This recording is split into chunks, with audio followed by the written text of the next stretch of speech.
Hello students, now we will study our next topic of business environment, that is joint sector in India. सबसे पहले हम इसका meaning पढ़ेंगे। Joint sector का meaning क्या होता है? The joint sector would include unit in which both public and private investment have taken place where the state takes an active part in direction and control.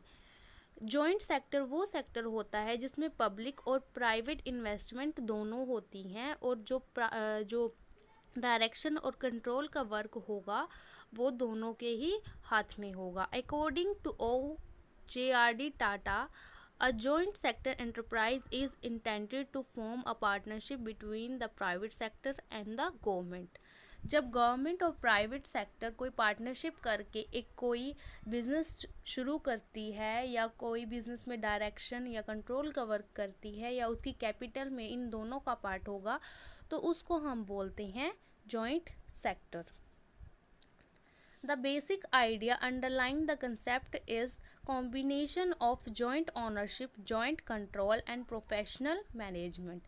जब दोनों का ही control as it is होगा, equal होगा, तो उसको हम बोलेंगे joint ownership, joint control and joint professional management. Definition of joint sector, हमारे पास जॉइंट सेक्टर की ये डेफिनेशन है. According to Dutt committee, the joint sector would include unit in which both public and private investment have take place and where the state takes an active part in direction and control.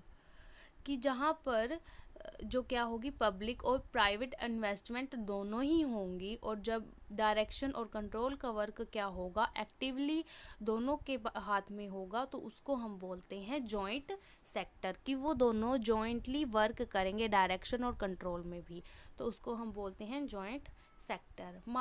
हमारे पास कुछ एक example है joint sector के. India के अंदर मारुति उद्योग एक joint sector unit है. Tamil Nadu fluorine and allied chemical limited, Malabar building products limited, Cochin refineries limited and dielectro magnetics limited and Gujarat state fertilizers are example of joint sector undertakings in our country. Capital in joint sector, कि joint sector के अंदर जो क्या होगी, capital होगी, वो किस हिसाब से होगी और किसका कितना कितना पार्ट उसके अंदर होगा. ठीक है. Joint sector under industries are owned jointly by the government and private individuals who have contributed to the capital. In joint sector, financial participation is 26% from the government, 25% from the private enterprises and 49% from public and financial institutions. जो 26% होगी वो government की होगी, और 25% क्या होगी capital इसमें joint sector में, प्राइवेट सेक्टर्स की होगी, प्राइवेट एंटरप्राइजेस की होगी, और जो 49% जो कैपिटल होगी वो पब्लिक और फाइनेंशियल इंस्टीट्यूशन उसमें अपना पार्टिसिपेशन करेगा.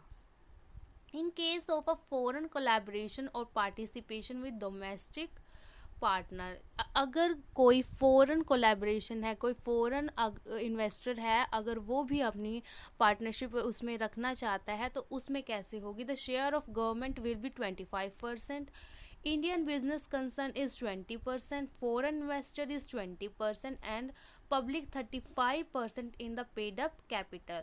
जो गवर्नमेंट का शेयर होगा वो 25% रहेगा, जो इंडियन बिजनेस का शेयर होगा, जो इंडियन की प्राइवेट कंपनीज होंगी उनका जो शेयर रहेगा वो 20% रहेगा. अगर फॉरेन इन्वेस्टर्स भी हैं तो उनका जो शेयर होगा वो 20% रहेगा, और जो पब्लिक होगी उसका शेयर क्या रहेगा, 35%. पब्लिक की जो पेड अप कैपिटल होगी.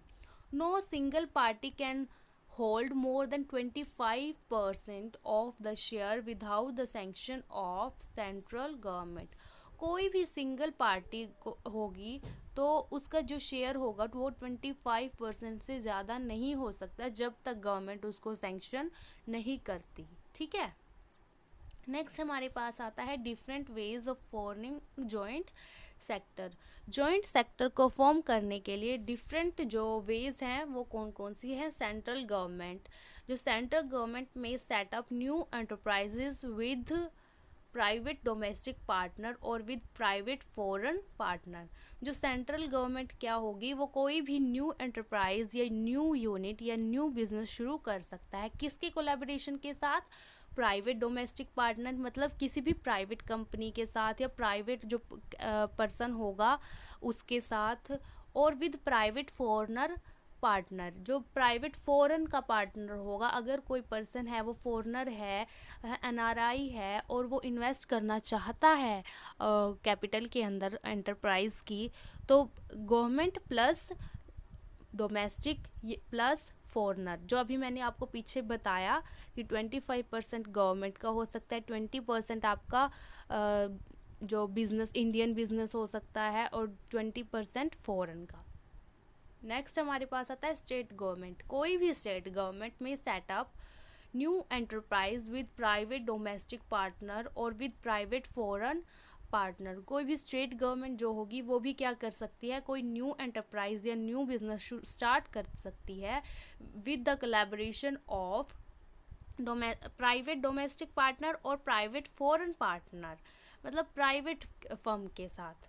एग्जिस्टिंग प्राइवेट सेक्टर यूनिट, जो एग्जिस्टिंग प्राइवेट सेक्टर यूनिट होगी may be transformed into joint sector, वो भी अपने आप को ट्रांसफॉर्म कर सकती है जॉइंट सेक्टर के अंदर थ्रू डिसइन्वेस्टमेंट। डिसइन्वेस्टमेंट के साथ, डिसइन्वेस्टमेंट क्या होता है कि अगर उसकी जो प्राइवेट सेक्टर की टोटल इन्वेस्टमेंट है 100%, उसमें से अगर वो 50% को वापस ले ले, डिसइन्वेस्ट कर दे, in this case certain % of the equity share sold to private sector. जो पब्लिक सेक्टर यूनिट क्या करेगी, ट्रांसफॉर्म करेगी अपने आप को, डिसइन्वेस्टमेंट करके वो क्या करेगी, प्राइवेट सेक्टर को कुछ पार्ट अपने उसका बिजनेस का सोल्ड कर सकती है, जिससे क्या होगा, पब्लिक प्लस प्राइवेट का एक कॉम्बिनेशन बन जाएगा, जिसको हम बोलते हैं जॉइंट सेक्टर यूनिट। नेक्स्ट आता है एग्जिस्टिंग प्राइवेट सेक्टर यूनिट में be transform into joint sector through conversion clause. Conversion clause क्या होता है, as per this clause public financial institution में convert its debt into equity.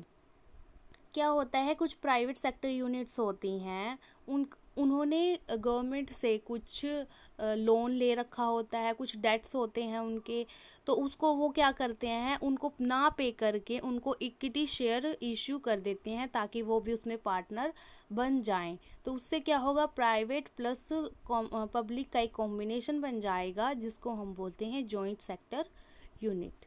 ठीक है, इस तरीके से हम जॉइंट सेक्टर यूनिट्स को फॉर्म कर सकते हैं। इसके साथ ही हमारा ये वाला जो टॉपिक है वो ख़त्म होता है। अगर आपको इस टॉपिक से रिलेटेड कोई भी डाउट या क्वेरी है तो आप लोग क्या मैसेज करके पूछ सकते हैं। Thanks for watching.